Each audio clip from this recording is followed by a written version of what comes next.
Have you ever wondered what it feels like to have everything money can buy, but still feel completely empty inside? The wrench slipped from Emmanuel's greasy hands as he heard the phone ring in the small auto repair shop. His heart nearly stopped when he saw the caller ID, Sandra, my love. But it wasn't the call that made his blood run cold.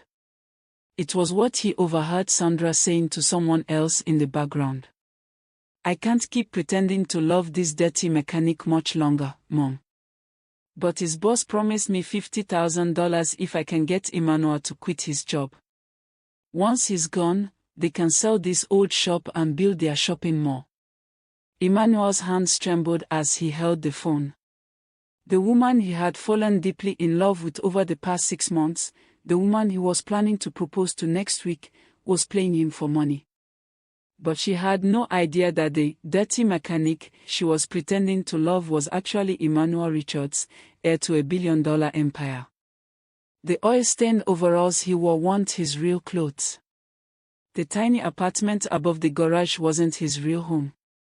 Everything about his life as Emmanuel the mechanic was a lie he had created to escape his world of fake friends and gold diggers. And now, the one person he thought truly loved him for who he was the biggest fake of all. As Sandra's cruel laughter echoed through the phone, Emmanuel's world shattered into a million pieces. But what happened next would change everything. Emmanuel Richards stared out the window of his father's private jet as it soared above the clouds. At 25, he had everything a young man could dream of: a trust fund worth $200 million, luxury cars, private islands, and a father who owned the biggest construction company in the country. But as he watched the world below, Emmanuel felt more alone than ever. Son, the party tonight will have over 300 guests, his father, James Richards, said from across the cabin. All the most important people in business will be there. It's time you start making connections for when you take over the company. Emmanuel nodded, but his stomach twisted with dread. Another party. Another night of people pretending to like him just because of his money. Another evening of fake smiles and empty conversations. Dad, what if I don't want to take over the company? Emmanuel asked quietly. James nearly choked on his expensive wine. Don't be ridiculous, Emmanuel. This empire is your birthright. Everything I've built is for you. But Emmanuel wasn't listening anymore. He was thinking about his last girlfriend, Monica, who had secretly recorded their private conversations and sold them to gossip magazines. Before her, there was Lisa, who had only dated him to get close to his famous friends. And before Lisa, the pattern was always the same. That night at the party, Emmanuel watched as people laughed too loudly at his jokes and agreed with everything he said. A beautiful woman named Patricia approached him, batting her eyelashes and complimenting his expensive watch. Within minutes, she was asking if he could help her friend get a job at his father's company. I need some fresh air, Emmanuel muttered, stepping out onto the hotel balcony. The city lights twinkled below him like stars, but Emmanuel felt disconnected from it all. He pulled out his phone and scrolled through his contacts, hundreds of numbers, but not one person he could call a true friend. Everyone wanted something from him. God, please, he whispered into the night air. I just want someone to love me for who I really am, not for my money. As if the universe heard his prayer, Emmanuel noticed something across the street. A small auto repair shop with a flickering neon sign that read Mike's Garage. Through the window, he could see a middle-aged man walking late into the night, his hands covered in grease, completely focused on fixing an old car. Something about the scene fascinated Emmanuel. Here was a man who seemed genuinely happy, working with his hands, creating something real. No pretense, no fake smiles, just honest work. The next morning, Emmanuel made a decision that would change his life forever. He drove to the roughest part of town, far from his father's mansion and the world of luxury he knew. He traded his designer clothes for old jeans and work boots. He rented a tiny apartment above a laundromat and applied for a job at Mike's garage. "You ever worked on cars before, son?" asked Mike, a kind man with weathered hands and a genuine smile. "A little," Emmanuel lied. In truth, he had never even changed his own oil. But he was determined to learn. "Well, you seem like a good kid. I'll give you a chance. Pay isn't much, just enough to get by, but it's honest work." Emmanuel's hands shook as he signed the employment papers with a fake name, Emmanuel Johnson. For the first time in his life, someone was giving him a chance based on who he seemed to be, not who his father was. The first few weeks were brutal. Emmanuel's soft hands blistered and bled. His back ached from bending over car engines. He made countless mistakes that cost Mike time and money. But slowly, something amazing began to happen. He started to love the work. There was something pure about taking a broken engine and making it run again. When old Mrs. Peterson brought in her ancient car and couldn't afford the repairs, Emmanuel secretly paid for them himself. When teenage Marcus needed his car fixed so he could drive to his part-time job, Emmanuel stayed late to help him, refusing any payment. For the first time in his life, Emmanuel felt like he was making a real difference in people's lives. Not because of his money, but because of his own hands and heart. Then, on a rainy Tuesday morning, she walked into the garage. Sandra Martinez had the most beautiful brown eyes Emmanuel had ever seen. She wore a simple blue dress and carried an old purse, but to Emmanuel, she was more stunning than any supermodel he had ever met. "Excuse me," she said shyly. "My car broke down outside. Could you help me?" Emmanuel's heart skipped a beat. "Of course. Let me take a look." As he examined her car, Sandra watched him walk with genuine interest. She didn't check her phone or seem impatient. She asked questions about the engine and seemed truly curious about his answers. "You really know what you're doing," she said with admiration. Emmanuel felt his cheeks burn with pride. No one had ever looked at him like that before, like he was talented and skilled, not just wealthy. "It's just a loose belt," he explained, his hands already working to fix the problem. "Should take about 20 minutes. How much will it cost?" Sandra asked nervously. Emmanuel could see the worry in her eyes. Her car was old, her clothes were simple, and she kept checking her small purse as if counting coins. "Don't worry about it," Emmanuel said with a smile. "Consider it a welcome to the neighborhood gift." Sandra's face lit up with surprise and gratitude. "Are you sure? I don't want to take advantage." "I'm sure," Emmanuel said, and he meant it. This felt more real than any expensive gift he had ever given. As Sandra waited for the repair, they talked about everything and nothing. She told him about her job at the local library, her dream of becoming a teacher, and her elderly grandmother who had raised her. Emmanuel found himself sharing stories about his simple life, carefully avoiding any mention of his real identity. When the car was fixed, Sandra hesitated before leaving. "I don't suppose, would you like to get coffee sometime?" she asked, her cheeks turning pink. Emmanuel's heart soared. "I would love that." Over the following weeks, Emmanuel and Sandra began dating.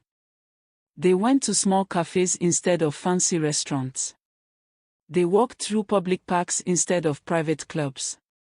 They shared simple meals instead of expensive dinners. And Emmanuel had never been happier. Sandra laughed at his jokes not because she had to, but because she found him genuinely funny. She listened to his thoughts and dreams with real interest. She held his hand not because of what he could buy her, but because she enjoyed his company. For 6 months, Emmanuel lived this double life. During the day, he was a hard-working mechanic who had found love with a sweet librarian. At night, he would sneak back to his real world for brief appearances to keep his father from getting suspicious. But keeping such a big secret was exhausting. Every time Sandra talked about their future together, Emmanuel's heart ached with guilt. How could he build a life with someone based on such a massive lie? Last week, he had finally decided to tell her the truth. He had planned a special dinner where he would reveal his real identity and ask her to marry him. He had even bought a ring, not the most expensive one money could buy, but a simple, beautiful diamond that represented their honest love. But now, as he held the phone and listened to Sandra's cruel words, Emmanuel realized that their entire relationship had been built on lies from both sides. "I can't keep pretending to love this dirty mechanic much longer, Mom," Sandra's voice continued through the phone. "But his boss promised me $50,000 if I can get Emmanuel to quit his job. Once he's gone, they can sell this old shop and build their shopping mall." Emmanuel's hands began to shake with rage and heartbreak. Sandra wasn't just pretending to love him, she was actively trying to destroy his life. And she had no idea that the dirty mechanic she was betraying was actually worth more money than she could ever imagine. The phone slipped from his trembling fingers and clattered to the garage floor. But Sandra's voice continued talking, unaware that Emmanuel could hear every word. "The plan is working perfectly, Mom. Emmanuel trusts me completely. He even talks about how much he loves this job and how he never wants to leave. But once I convince him that I'm ashamed of dating a mechanic, he'll quit to try to impress me. Then Mr. Davidson will pay me the money, and I can finally move to the city like we planned." Emmanuel felt like he was drowning. The woman he loved was not only fake, but she was working for Davidson Construction, his father's biggest competitor. They wanted to buy Mike's garage and turn it into a shopping mall, but Mike had refused to sell. So they had sent Sandra to manipulate Emmanuel into quitting, hoping that without his help, Mike would be forced to close the shop.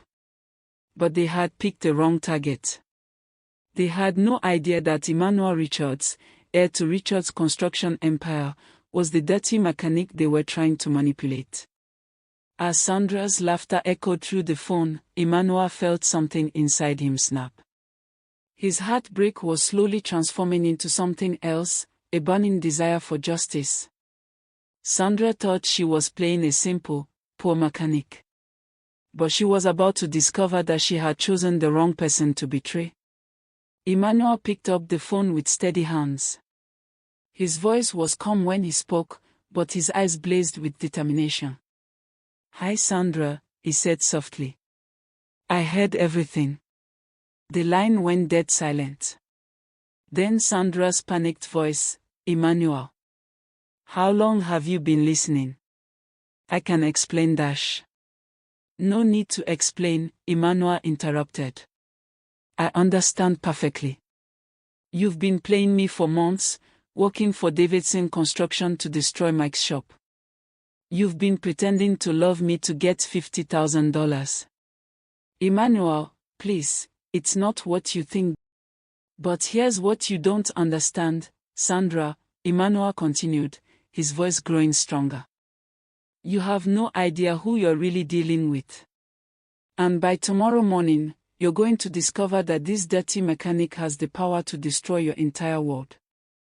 He hung up the phone and stood in the quiet garage, his mind racing with plans.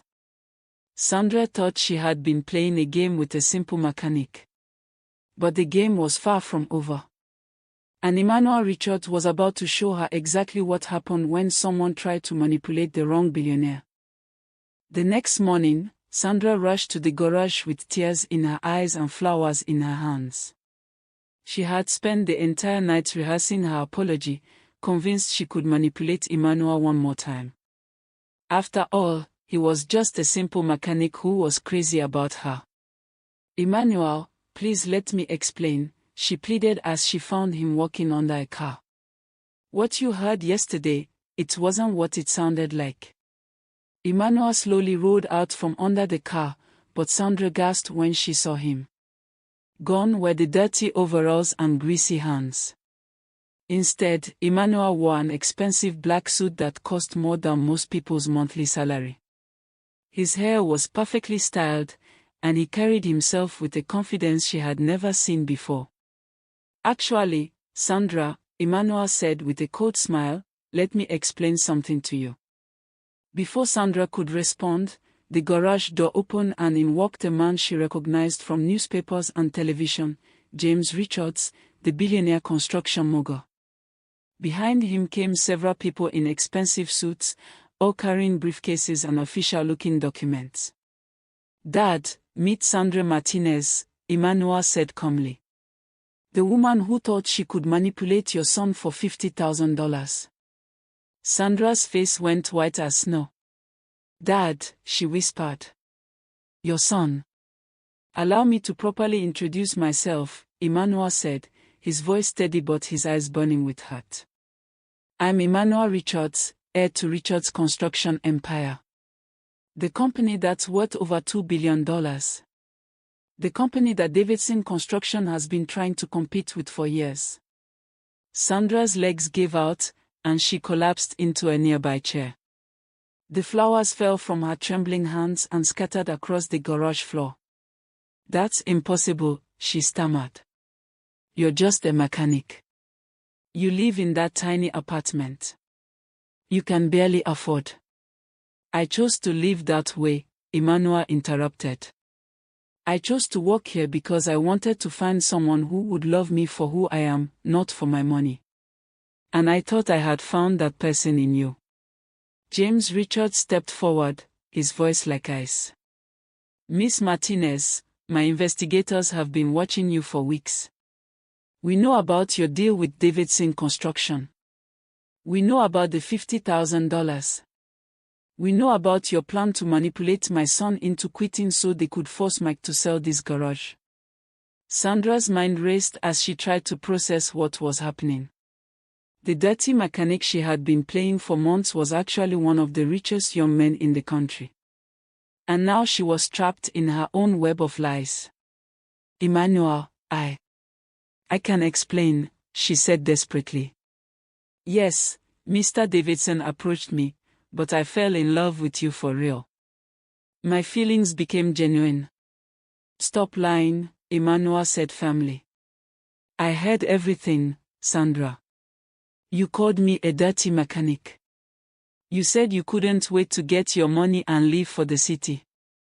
You laughed about how easy it was to fool me." Tears rolled down Sandra's cheeks, but they were tears of fear, not remorse. "Please, Emmanuel. I made a mistake.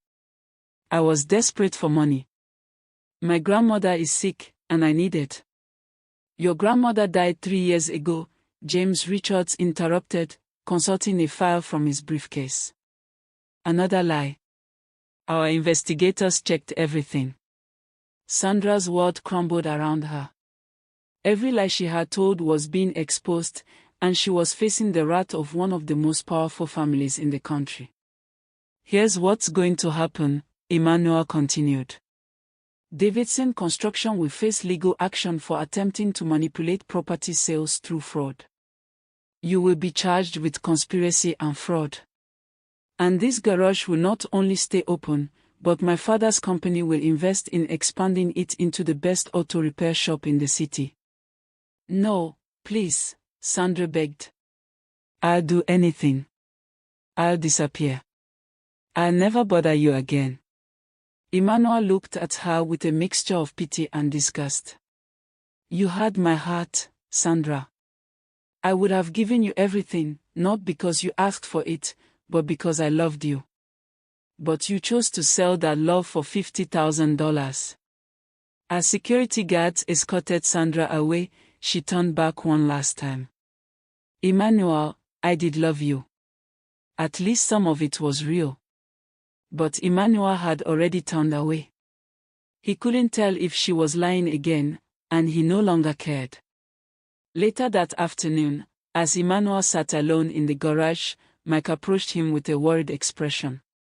"Son, I heard what happened. Are you okay?" Emmanuel looked up at the man who had become like a second father to him. I don't know, Mike. I thought I had found true love, but it was all fake. Maybe I'm destined to be alone. Mike sat down beside him. Emmanuel, can I tell you something?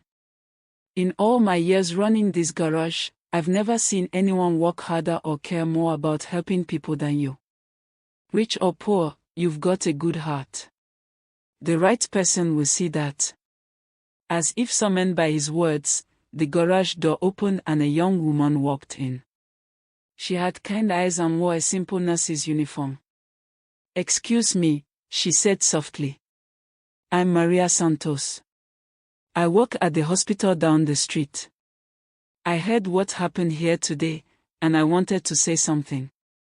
Emmanuel looked up, confused. Do we know each other? Maria smiled gently. You fixed my car about 2 months ago. I'm a night shift nurse, and I was driving home when my car broke down. You stayed late to help me, and when I tried to pay you, you said helping a nurse was payment enough. Emmanuel barely remembered the incident, but Maria continued. What you don't know is that I had just finished a terrible shift. We had lost a patient, and I was crying in my car. But your kindness gave me hope again. You didn't know me, you didn't want anything from me, but you helped me because it was the right thing to do. She paused, gathering courage. I've been hoping to see you again, but I was too shy to come back. When I heard what happened today, how someone tried to trick you, I realized I couldn't stay quiet anymore. I wanted you to know that there are people who see your true heart. Emmanuel felt something stirring in his chest, not the desperate longing he had felt with Sandra, but something warmer and more genuine. Would you like to get coffee sometime? He asked quietly. Maria's face lit up with the most beautiful smile he had ever seen. I would love that. As Maria left with his phone number, Emmanuel realized something profound. Sandra had tried to manipulate him because she saw him as weak. But Maria had approached him because she saw his strength. 6 months later, Emmanuel and Maria were married in a small ceremony at the garage where they had first met. Mike was Emmanuel's best man, and Maria's elderly patients from the hospital filled the simple wooden chairs. Emmanuel never returned to his father's business world full-time. Instead, he and his father opened a chain of community garages that provided affordable car repairs for working families. Emmanuel split his time between running the business and working with his hands, the way he had learned to love. Maria continued her work as a nurse, and together they started a foundation that provided free medical care and car repairs for low-income families. And sometimes, late at night in their simple apartment above the garage, Emmanuel would hold Maria close and whisper, "Thank you for loving the mechanic, not the billionaire." Maria would smile and kiss him gently. I love the man who has grease under his fingernails and kindness in his heart. That's worth more than all the money in the world. True love, Emmanuel learned, wasn't about finding someone who wanted what you had. It was about finding someone who wanted who you were. And in the end, pretending to be a dirty mechanic had led him to the greatest treasure of all, a love that was real, honest, and true.